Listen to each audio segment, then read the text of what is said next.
Salut à tous et bienvenue sur cette nouvelle vidéo. Aujourd'hui, je vais vous parler des sources du droit. Les sources du droit sont diverses. Nous avons la loi qui est généralement une source écrite, la doctrine et la jurisprudence aussi, et enfin la coutume qui est une source orale. La loi. Tout d'abord, il faut savoir que la Constitution est la source mère du droit. Il peut être saisi par le président de la République, par le président de l'Assemblée ou par celui du Sénat. Dans la loi comme source du droit, on peut donc citer la Constitution, la loi par le Parlement, le décret par le président de la République ou par le Premier ministre, l'arrêté par les ministres, le préfet ou par le maire. Il y a aussi les traités qui ont une valeur supralégislative, qu'à condition d'avoir d'être ratifiés. On peut prendre l'exemple des statuts de Rome, qui a une autorité supérieure à la loi. La coutume.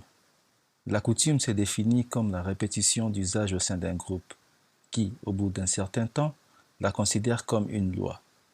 On peut prendre l'exemple de la femme. En se mariant, prend le nom de son époux. Donc la coutume est orale, pas écrite. Cette coutume doit faire l'objet d'un consensus, c'est-à-dire que les personnes se soumettent à cette coutume.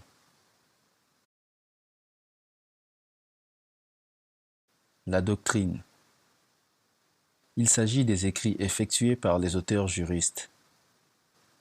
Leurs écrits portent soit sur la loi, soit sur les décisions de justice. La jurisprudence.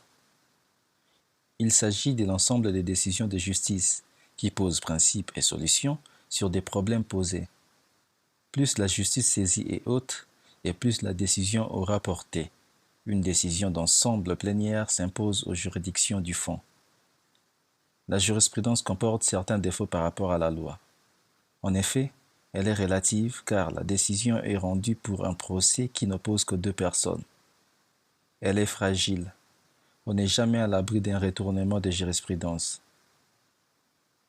Il n'en demeure moins que la jurisprudence est créatrice de lois. On peut prendre l'exemple de l'arrêt de 1976 qui précise quand une entreprise est en cessation de paiement et sera reprise plus tard par une nouvelle loi.